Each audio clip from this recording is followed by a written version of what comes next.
Mets, meet the Mets. Step right up and greet the Mets. Bring your kiddies, bring your wife. Guaranteed to have the time of your life because the Mets. And how you living, how you doing, how you feeling, folks? Back for another episode of City Night Lights. Now, of course, I'm your host. My name's Zach. As always, glad to be back on the airwaves. Just excited. I know it's been a little bit since we talked about the Mets, but I figured, you know what? We're just about 60 games into the season. We're, going through a very, very exciting Mets-Yankees series right now. Currently tied at 1-1, so I figured, what better time than to talk about the Mets than right now? So, as we've gone 56 games through the season so far, the Mets are currently tied for the second best record in the entire league. Technically, they're both tied for... the Mets are tied with the Dodgers for the best record in the NL, and then the surprise team out of the AL this year, the Tigers, are currently a game ahead of both the Mets and Dodgers. Now, upcoming, we got some tough series coming up ahead. Next series is going to be against Boston. Series after that is going to be against the Dodgers. So, got some tough baseball coming up ahead of us. We're getting out of this series with the Yankees. Obviously, we'll finish it up tonight and then move on to Boston and the Dodgers. And I'm very excited to see how the Mets compete against those two teams. I think that's going to be a really good test of strength early season, really see where the holes are against these high-end playoff caliber teams. So that's going to be really exciting for me. I'm excited to see where that goes. Now, with that being said, I kind of want to talk about a couple things today. I just wanted to talk about the bats, how I think the bats are looking, how the pitching's looking, and then I wanted to get to some trade rumors and some injury report stuff. So what we'll do first is we'll just go right into the batting, check it out, see how it looks. And I will say, Pete Alonso's been knocking the cover off the ball. The guy's been playing out of his mind. Now, has he slowed down just a little bit? Yeah, he's not as, immediately on fire all the time as he was the first month of the season, but Pete's still having a phenomenal year. I'm excited to see, how he's able to keep playing the rest of the year. We got a bunch of dog days of summer coming up, and I'm really going to hope that Pete can still hit around 280. If he's hitting around 280 in August, we got ourselves a deal on getting Pete for at least this year. I'm very excited to see what can happen there. Then, Soto, he had a slow start. April, historically, not a very big Soto month. We've seen Lindor do a very similar thing in the past, but as the season progresses, Soto's gotten better and better. So I'm very excited to see what's to come of Soto for the rest of the season and for many years to come. But Soto, I have no worries about right now. I know he's going to be just A-okay. And I'm very excited to see the, Pete, Lindor, and Soto 1, 2, 3 just working to pure perfection. I'm very excited to see how that goes, throughout the season. And then Brandon Nimmo, someone I did want to quickly bring up. It's been weird as a Met fan seeing him with a beard, accustomed to Nimmo never having any facial hair. So it was very weird when he came out this year and he had a beard and he stopped hitting for on base. I mean, the guy's hitting for power now. He has 8 home runs and 27 ribbies. I think he's second or tied for second on the team with home runs. It's just kind of weird that he's not an on-base guy anymore. He's just hitting a lot of home runs and has a beard, but hey, if we could still get this kind of production out of Nimmo, let's say he bats 240, hits 30 home runs and close to 100 RBIs, that's a great season out of Nimmo. We can't ask for really too much more on that front. Now, another person I quickly want to gloss over, but before I get to him, or another person I really want to talk about, but I'll gloss over a couple people to get there. So, since Francisco Alvarez has come back, he's looked pretty decent. I'm excited to see how he's going to continue to play this season. The Brett Beatty and Vientos thing has been interesting. Both have been kind of hot and cold so far to start. One's doing well, one's not doing well. It's literally week by week. I feel like you never know who's going to be at the top of their game. But currently, the Mets just have, the lefty Beatty hitting against righties and the righty Vientos hitting against lefties and getting just a little bit more everyday work as Beatty's been kind of rotating in at that second base position. Outside of that, it's kind of all I have, but I really wanted to talk about Luis Angel Acuna.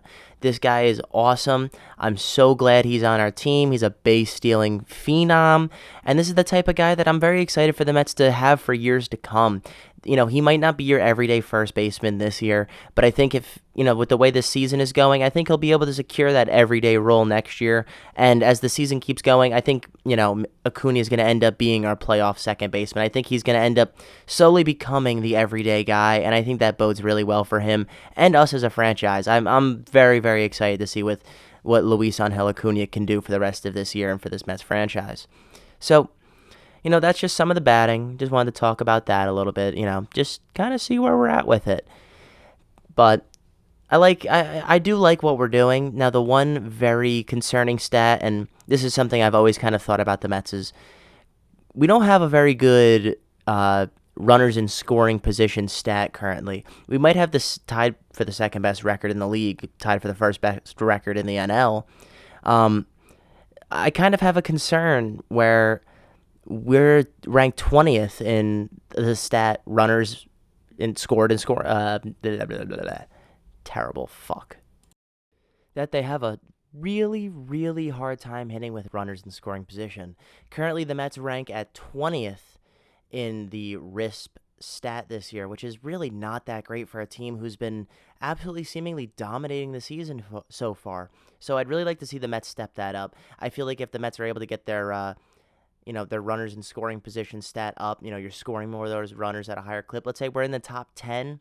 I think this team is going to be a really, really hard team to beat come playoffs, but ranked at the 20th right now, it clearly shows that we have some deficiencies, that you're able to get us out even if we have runners on the board. And that's just something I really want to see the Mets change. I would love to see them just score more runners, be more efficient. When you have the opportunity to get a guy in, you get the guy in. That's just something I really would like to see more out of the Mets in terms of the batting side. Now, we'll move on to the pitching, and I think the pitching has clearly been more than anybody could have asked for this year. I mean, our starters have had the lowest combined ERA for pretty much the whole year. Now, I didn't think this rotation would really be much to talk about, but, go figure that Clay Holmes is our ace, and he's pitching out of his mind so far. And then we have Griffin Canning, a guy who let up the most earned runs in the league last year, and he's pitching to a 2.47 ERA through 9 games. Like, no one expected that.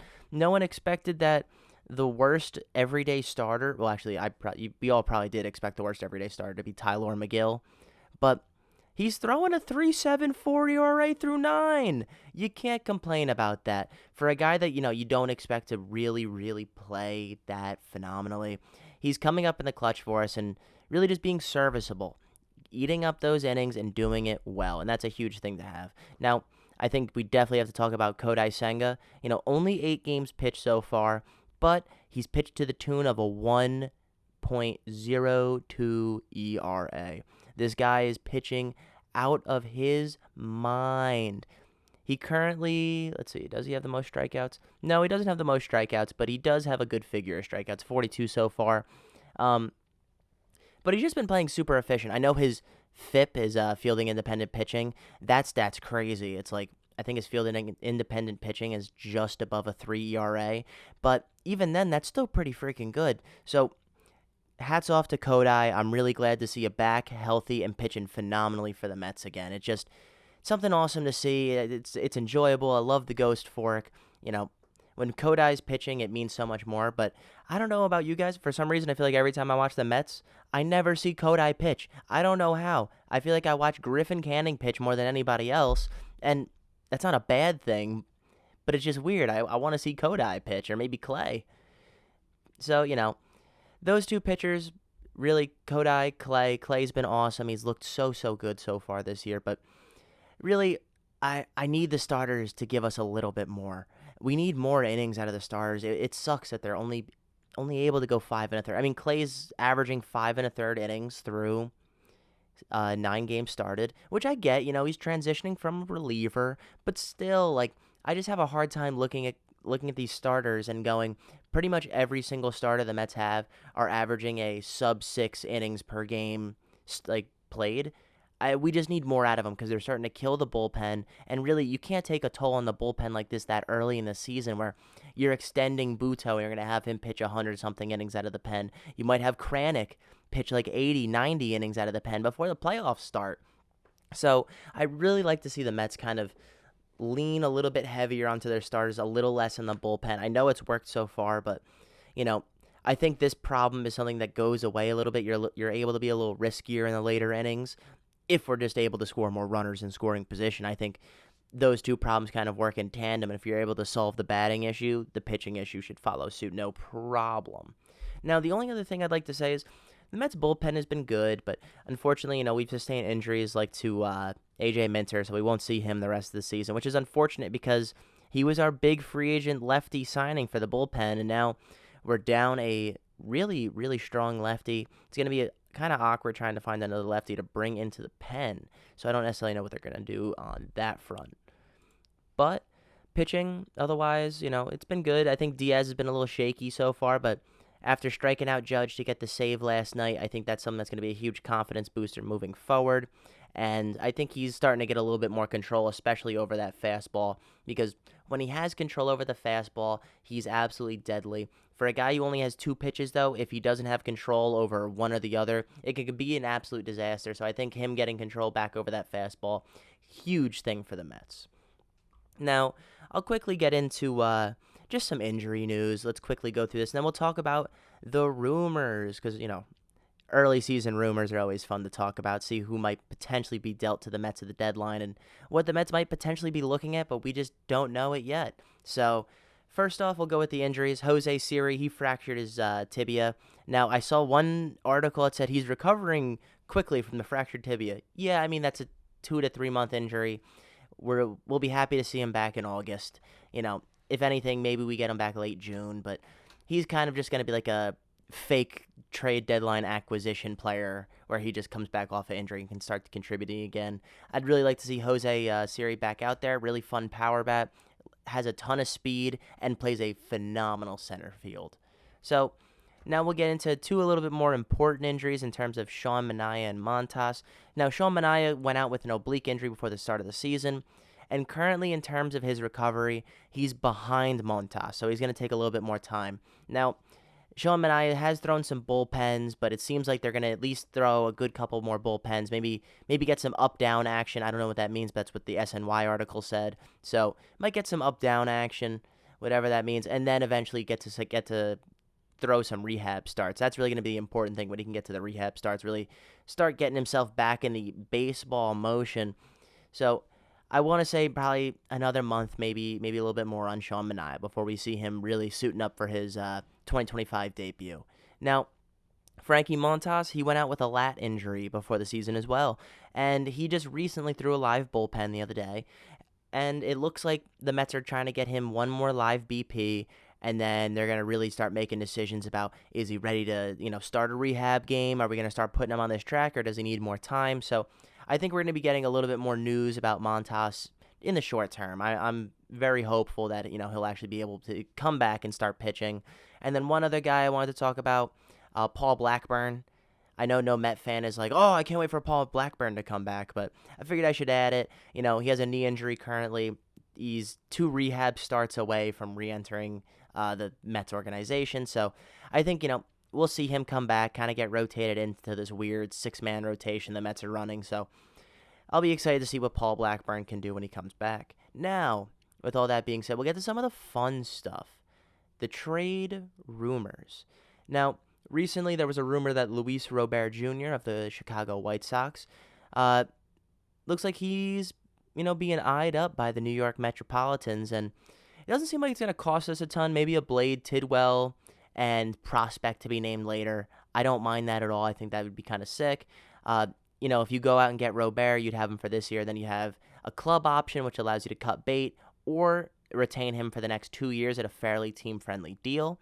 So I wouldn't mind picking up Robert. I think he's, at the worst, he's like Jose Siri, and at the best, he plays like Byron Buxton. So really, to take a shot in a player like that and to do it for relatively cheap, I'd be very, very excited to do that, and I hope the Mets are actually going to be in on the running for Luis Robert, especially because I can't keep watching Marte play baseball for this team, and I would assume Marte would be in some type of trade situation here just to even out the money a little bit.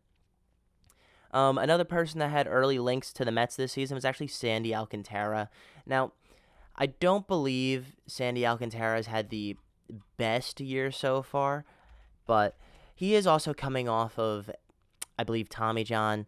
So makes sense that it's going to take him a little bit to get back. Currently this year, he has a 8 ERA, not pitching great through 9 games. He's a 2-6 record, 41 innings pitched. He just doesn't look that great. Now, if you're the Mets, maybe this offseason you go, hey, look, we'll give you a couple of cheap prospects. We'll see what he has. Because he's another guy with a very team-friendly deal, about $15 million a year. Oh, excuse me. And then you'd be able to have him for another 2 years, thereafter. So if we traded for him in the offseason, you have him for that year and one more year after. I think that might be a guy the Mets look to go after in the future.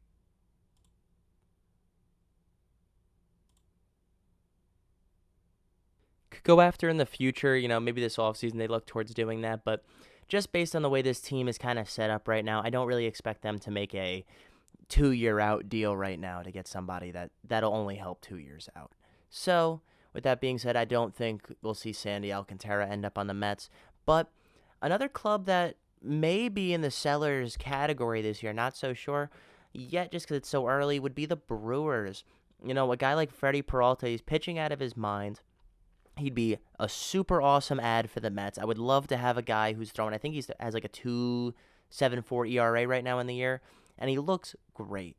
Now, the other thing would be that obviously he has a club option at the end of the year worth $8 million per year, and you can't beat that. I mean, you end up getting a top 20 pitcher in the league, and you get him at $8 million a year.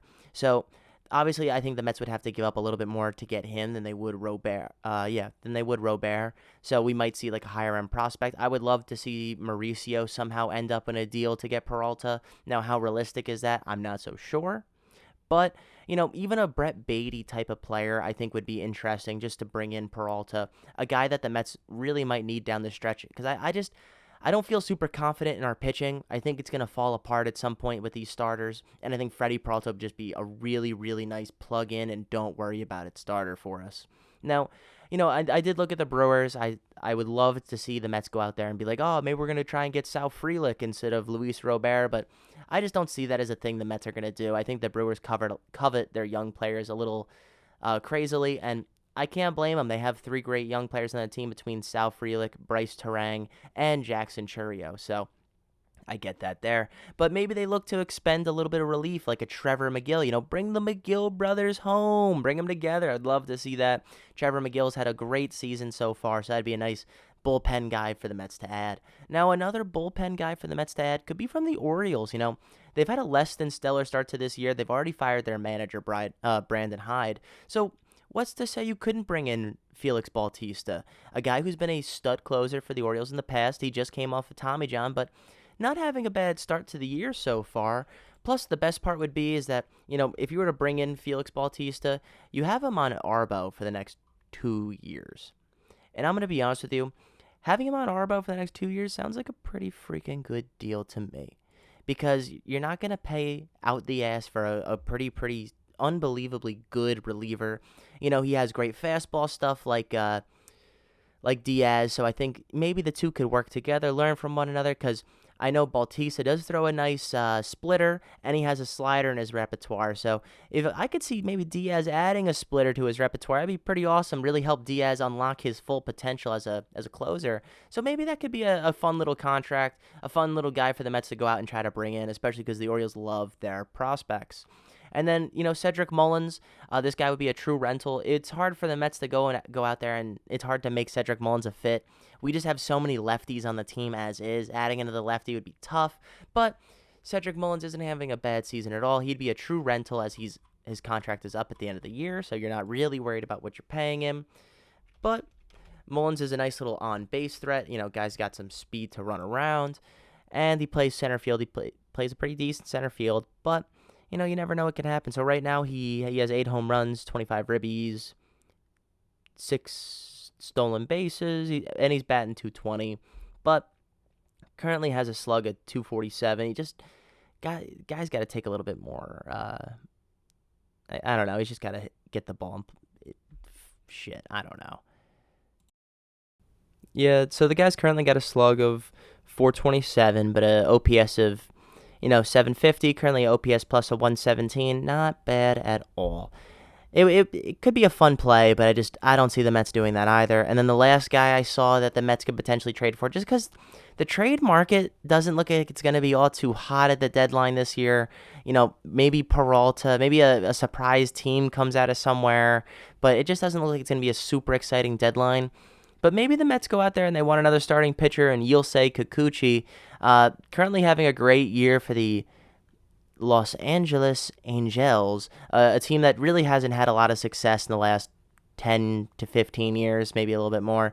Yusei Kikuchi recently signed for a 3-year, $60 million deal, so he's getting paid $20 million a year. Obviously, this is a little bit more on the expensive end for an older pitcher, but if the Mets are really in dire pitching need, I think this could be a fun guy to match up with Kodai, kind of bring that West Coast vibe to the East Coast a little bit, and that'd be cool. I add another solid starter to the rotation.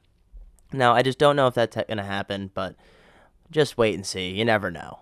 So, with that being said, that's kind of all I had to talk about this podcast. My goal is to start trying to make one, once a week, get it out on a Sunday or a Monday, and kind of just go from there, one step at a time to get back into this. It's been a little bit of a change since college, so still kind of getting used to everything.